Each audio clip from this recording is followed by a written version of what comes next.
Hello दोस्तों, कैसे हैं आप लोग। एक बार वापस से आपका स्वागत है मेरे चैनल में। और आज हम बात करेंगे इंडियन पॉलिटी के एक टॉपिक लोकपाल के बारे में। लोकपाल का लोगो आप देख सकते हैं, जिसमें 3 आदमी बने हुए, 1 2 और 3। और इसमें जो लोकपाल का लोकतंत्र का रक्षक कौन बना है, हमारे लोकपाल। और इसकी टैगलाइन क्या है, माँ गृधम गृधः करस्य द्वन्नम। कई बार क्या है, जो टैगलाइन है ये भी पूछ ली जाती है, तो आपको याद होनी चाहिए। जैसे 2021 के जो आरएस की परीक्षा थी, उसमें जो हमारा डीआरडीओ था, तो उसकी टैगलाइन पूछ ली गई थी। तो इसकी भी पूछी जा सकती है, तो आपको ये पता होनी चाहिए। फिर बात आती है भारत के लोकपाल की, कि भारत का लोकपाल क्या है, एक सांविधिक या वैधानिक आयोग है, अर्थात स्टेटरी कमीशन है। यह संवैधानिक आयोग नहीं है। भारत में लोकपाल की व्यवस्था की बात करें तो स्वीडन के जो ओम्बड्समैन संस्था है उससे प्रभावित है और उससे प्रेरित है। अर्थात लगभग वैसी ही व्यवस्था भारत में की गई है जैसे स्वीडन में ओम्बड्समैन की व्यवस्था थी। ओम्बड्समैन का अर्थ होता है किसी का प्रतिनिधित्व करने वाला। किसी का जो प्रतिनिधित्व करने वाला होता है वह क्या होता है, ओम्बड्समैन होता है। और 1809 में विश्व में सबसे पहले स्वीडन से लोकपाल की शुरुआत हुई थी, जिसे क्या कहते हैं, ओम्बड्समैन कहते हैं। 1809 में क्या है, विश्व में सबसे पहले स्वीडन से लोकपाल की शुरुआत हुई, जिसे क्या कहा जाता था, ओम्बड्समैन कहा जाता था। अब वही है कि ओम्बड्समैन क्या क्या कार्य करता है। रोल ऑफ ओम्बड्समैन की बात करें, पहला होता है सर्च प्रेमिसिस, अर्थात सर्च करता है जगहों की। एस्टेब्लिश करता है एडवाइजरी कमेटी, अर्थात जो सलाहकारी कमेटी होती है उसको स्थापित करता है। कॉन्स्टिट्यूट करता है इंस्पेक्शन टीम, अर्थात इंस्पेक्शन टीम को कॉन्स्टिट्यूट करता है, अर्थात गठन करता है। एग्जामिन करता है विटनेस का, अर्थात जो विटनेस आते हैं, गवाह आते हैं, उनको एग्जामिन करता है, जांच करता है। साथ ही साथ अवार्ड कंपेंसेशन, अर्थात जो भत्ता वो होता है ना, कंपेंसेशन दिया जाता है, जो पीड़ित पक्ष को कंपेंसेशन दिया जाता है, तो वो देने का कार्य करता था। ये हम स्वीडन के जो ओम्बड्समैन थे उसकी बात कर रहे हैं। तो वह कौन कौन से कार्य करते थे, तो इस प्रकार के कार्य करता था कौन, ओम्बड्समैन।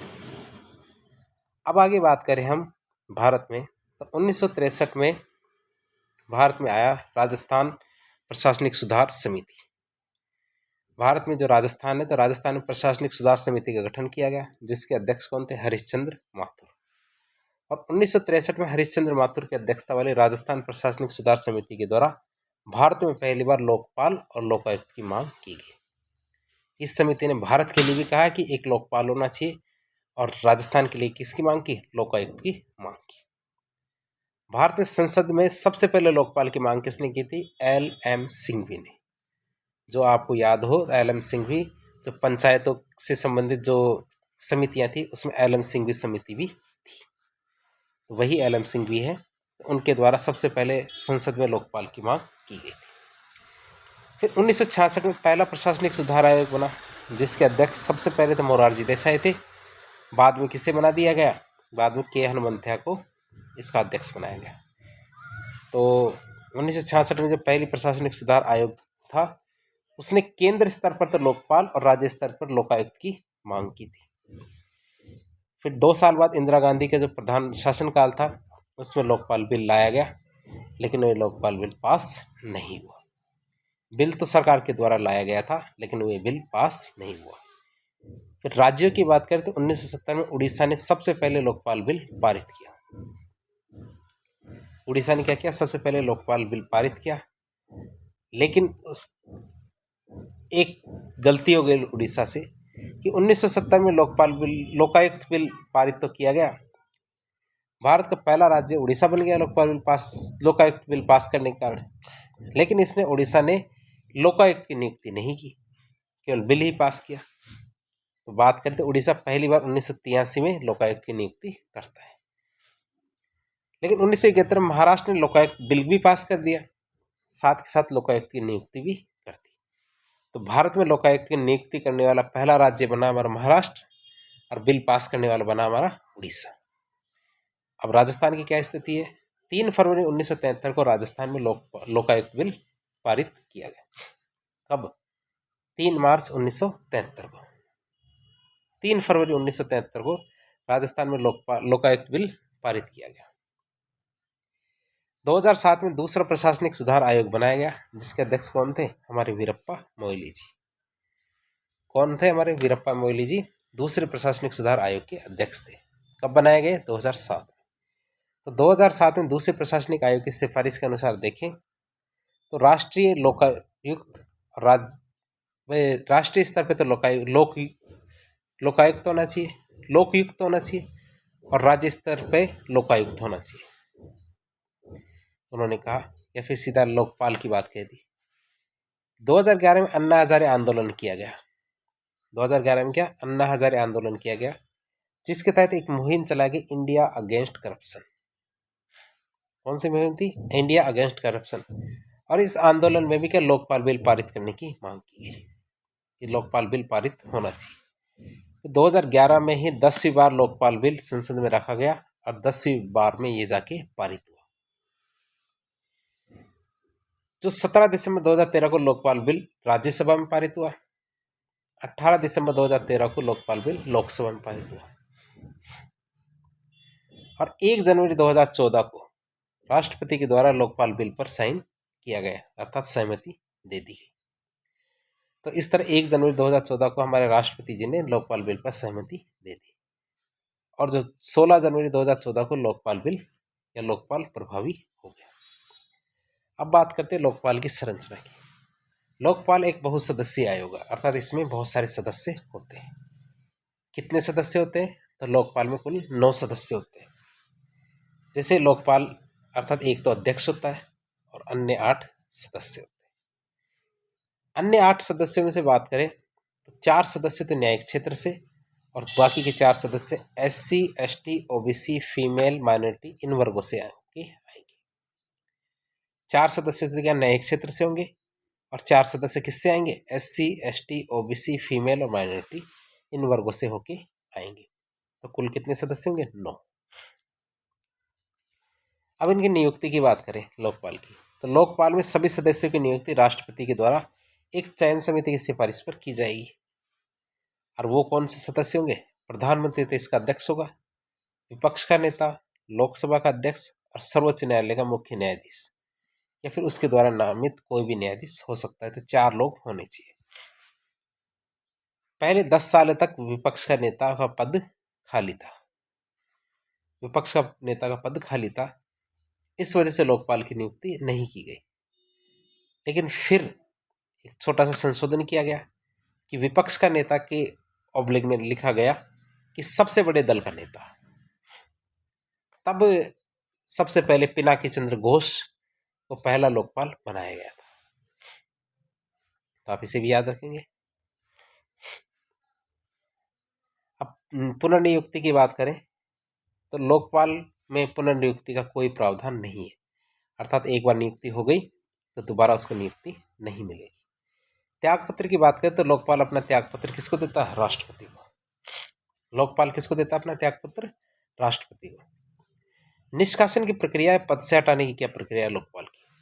तो राष्ट्रपति के द्वारा लोकपाल को निम्नलिखित आधारों पर हटाया जा सकता है। जैसे वो दिवालिया घोषित हो जाए, लाभ का पद धारण कर ले, मानसिक या शारीरिक अक्षम हो जाए, पागल हो जाए, न्यायालय के द्वारा अपराध सिद्धि होने पर, तो इन मामलों में राष्ट्रपति उसको पद से हटा सकता है। दुर्व्यवहार और अक्षमता की स्थिति में न्यूनतम 100 सांसदों के द्वारा हस्ताक्षरित एक याचिका राष्ट्रपति को प्रस्तुत करनी होगी, और जिसकी जांच सर्वोच्च न्यायालय के द्वारा की जाएगी। कम से कम 100 सांसद उस एप्लीकेशन पे साइन करेंगे, जिसमें आधार क्या होगा? दुर्व्यवहार और अक्षमता। इनमें से कोई आधार हो तो 100 सांसदों की साइन होने वाली एक एप्लीकेशन राष्ट्रपति को दी जाएगी, और उस एप्लीकेशन की जांच कौन करेगा? सर्वोच्च न्यायालय। और सर्वोच्च न्यायालय भी उसको जांच में दोषी पाता है तो राष्ट्रपति लोकपाल और उसके सदस्यों को पद से हटा दे। अब बात करते हैं लोकपाल और सदस्यों के विरुद्ध जांच की। लोकपाल और उसके सदस्यों के विरुद्ध होने वाली जांच है, उसमें कितना समय लिया जाएगा? सामान्य प्रकृति की जांच है तो 3 महीने में हो जानी चाहिए जांच। गंभीर प्रकृति की जांच है तो उसमें 6 महीने लगेंगे, और अभियोजन ही करना है तो उस मामले में 1 वर्ष का समय लगेगा। तो देख सकते हैं हम लोकपाल के विरुद्ध जांच का समय। सामान्य प्रकृति की जांच में तो 3 महीने का समय, गंभीर प्रकृति की जांच में 6 महीने का समय और अभियोजन प्रकृति की जांच में 1 वर्ष का समय लगेगा। और यदि गलत या भ्रामक शिकायत कर दी उनके खिलाफ तो उसके खिलाफ तो दंड भी होगा। केंद्र सरकार लोकपाल से जुड़े मामलों में निस्तारण के लिए एक विशेष अदालत का भी गठन कर सकती है कि जो केवल लोकपाल के जो केस है उसको देखेगी। तो विशेष अदालत का गठन भी कर सकती है कौन? केंद्र सरकार। तो हमने ये बहुत सारी बातें देख ली। अब बात करते हैं योग्यता की। लोकपाल बनने के लिए क्या योग्यता होनी चाहिए? लोकपाल पद के लिए सर्वोच्च न्यायालय का पूर्व मुख्य न्यायाधीश या अन्य न्यायाधीश या कोई प्रतिष्ठित व्यक्ति होना जरूरी है, जिसके लिए न्यूनतम आयु 45 वर्ष हो, कम से कम 45 वर्ष का होना चाहिए। साथ ही साथ पूर्व सर्वोच्च न्यायालय का पूर्व मुख्य न्यायाधीश या अन्य न्यायाधीश या फिर वो क्या होना चाहिए? प्रतिष्ठित व्यक्ति। किन को हम लोकपाल नहीं बनाएंगे?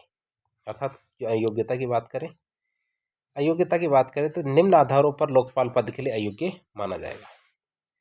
जैसे आयु 45 वर्ष से कम है, किसी भी अपराध का दोषी है, एमपी है अर्थात संसद का सदस्य, एमएलए है, एमएलसी है अर्थात विधानमंडल का सदस्य है, तो भी उसे अयोग्य ठहरा दिया जाएगा। अब बात करते कार्यकाल की। तो लोकपाल का कार्यकाल कितना होगा? लोकपाल का कार्यकाल 5 वर्ष और 70 वर्ष जो भी पहले हो वह इसका कार्यकाल होगा। वेतन की बात करें तो लोकपाल के वेतन का निर्धारण किसके द्वारा किया जाएगा? संसद के द्वारा। लोकपाल के वेतन का निर्धारण कौन करता है? संसद करेगी।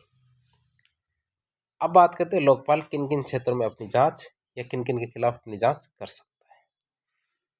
तो सबसे पहला आता प्रधानमंत्री। केवल जांच प्रतिबंध और शर्तों के अधीन की जाएगी। लोकपाल प्रधानमंत्री की जांच कर सकता है। प्रधानमंत्री के विरुद्ध लोकपाल जांच कर सकता है, लेकिन बहुत सारे मामले हैं जहां जांच नहीं कर सकता। किन मामलों में नहीं कर सकता? जैसे विदेशी संबंध, अंतर्राष्ट्रीय संबंध, आंतरिक और बाह्य सुरक्षा, परमाणु ऊर्जा और अंतरिक्ष। ये 5 मामले हैं। जैसे ऐसे मामलों में लोकपाल प्रधानमंत्री की जांच नहीं कर सकता। अन्य मामलों में लोकपाल के पास कम से कम 2/3 सदस्यों की अनुमति मिलने के बाद ही वह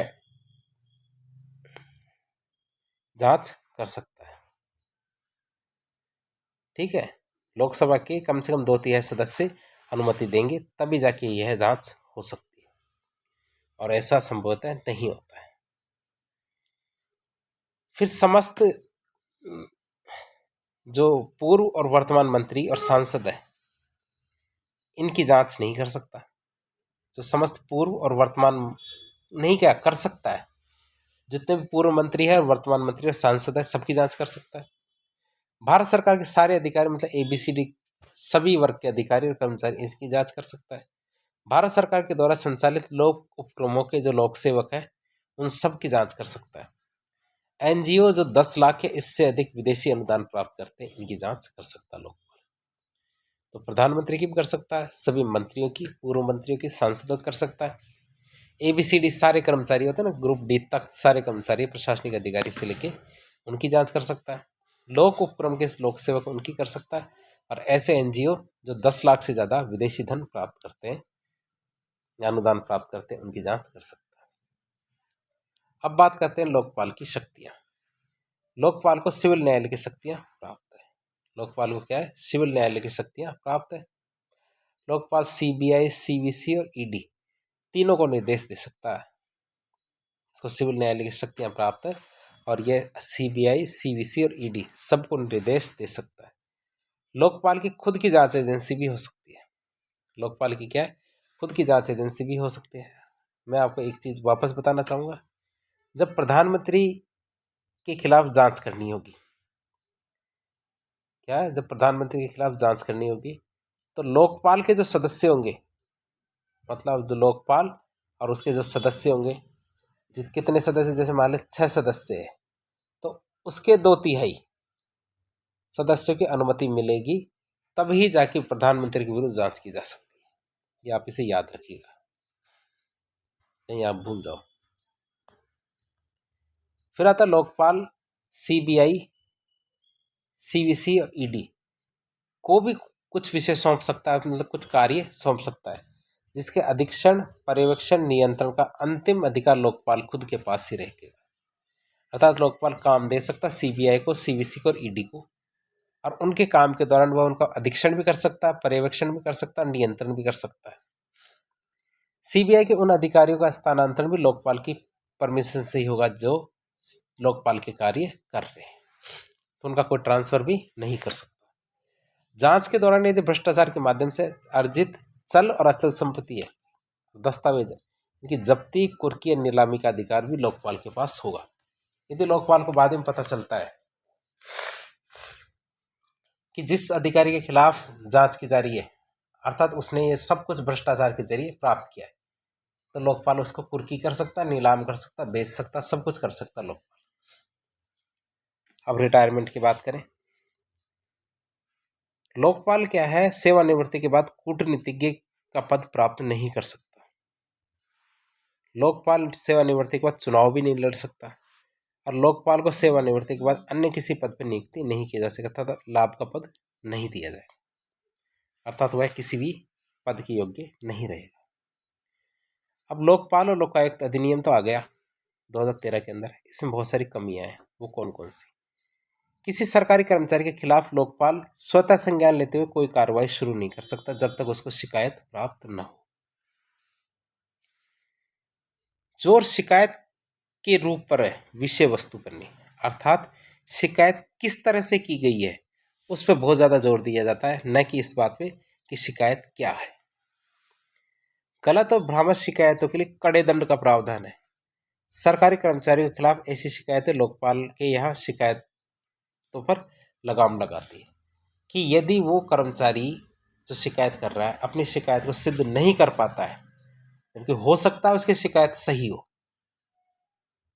तो जो शिकायत करता है उसी के खिलाफ जांच हो जाएगी और उसको सजा हो सकती है। तो ये चीज क्या है, शिकायत करने से रोकेगी। अनाम शिकायत की तो अनुमति ही नहीं है, अर्थात बिना नाम से यदि मैं किसी भी सरकारी कर्मचारी के खिलाफ शिकायत करता हूं, मेरे पास चाहे सारे सबूत हो उसके भ्रष्टाचार के, लेकिन मैं अपना नाम नहीं बताना चाहता, तो मेरी शिकायत भी स्वीकार नहीं होगी। अर्थात सादे कागज पर शिकायत तो कर ही नहीं कर सकते, भले ही उसके सहयोगी कितने दस्तावेज लगा दो आप, और उसे डिब्बे में गिरा दिया तो उसको डिब्बे में से निकाल के कचरे पात्र में फेंक देंगे यदि आपने अपनी पहचान नहीं बताई। तो सभी डरेंगे इस बात से कि मेरी पहचान बता देंगे तो मेरी पहचान तो वैसे भी खुल जाएगी और हो सकता है मेरे खिलाफ और कार्रवाई हो जाए। तो इस प्रकार शिकायत करने से सब बचेंगे। जिस सरकारी कर्मचारी के खिलाफ शिकायत है उसको कानूनी सहायता का प्रावधान है, अर्थात जिसके खिलाफ शिकायत कर रहे हैं वो कानून के पास जा सकता है। तो जब वो कानून के पास चला जाएगा तो मेरी कौन सुनेगा। लोकपाल में 5 साल के भीतर शिकायत करने की बाध्यता है कि शिकायत 5 साल से पुरानी नहीं होनी चाहिए। अब वर्तमान लोकपाल की बात करें तो हमारे वर्तमान लोकपाल है प्रदीप कुमार मोहंती। अब प्रदीप कुमार मोहंती क्या है, कार्यवाहक लोकपाल। और दूसरी बातें देखें तो 2019 में भारत का पहला लोकपाल किसे बनाया गया था, पिनाकी चंद्र घोष को। अब बात करें सीबीआई के निर्देशक की, तो सीबीआई का निदेशक का कार्यकाल न्यूनतम 2 वर्ष होगा, जिसका उल्लेख लोकपाल बिल में भी किया गया है। तो प्रशासनिक अधिकारियों को हर साल अपनी और अपने परिवार की संपत्ति का ब्यौरा लोकपाल को देना होगा, जिसका निर्देश लोकपाल के द्वारा दिया गया है। लोकपाल को यह अधिकार लोकपाल बिल से मिलता है। लोकपाल स्वतः संज्ञान से किसी मामले की सुनवाई नहीं कर सकता। लोकपाल को की गई अनाम शिकायत की सुनवाई से लोकपाल मना कर सकता है। लोकपाल में झूठी शिकायत करने पर लोकपाल उसके खिलाफ कार्रवाई भी कर सकता है। और लोकपाल 5 साल से पुराने मुकाबलों की पुराने मामले होते हैं उनकी जांच नहीं करेगा। लोकपाल की न्यूनतम आयु 45 वर्ष और अधिकतम आयु कितनी है, 70 वर्ष है। तो इस तरह आज हमने लोकपाल के बारे में सभी बातें जानने की कोशिश की। लोकपाल की कमियां, लोकपाल की विशेषताएं, लोकपाल का गठन, किस किस का जांच कर सकते, तो इन सब बातों के बारे में जानने की कोशिश की। तो इस प्रकार के इंफॉर्मेटिव वीडियोस देखने के लिए हमारे चैनल से जुड़े। यदि वीडियो पसंद आता तो वीडियो को लाइक करें, चैनल को सब्सक्राइब करें, अपने दोस्तों के साथ शेयर करें, ताकि जो है हमारी मुहिम है इसको काफ़ी आगे तक ले जाया जा सके। यदि आपको कोई सुझाव हो तो कमेंट बॉक्स के माध्यम से बताएं। धन्यवाद।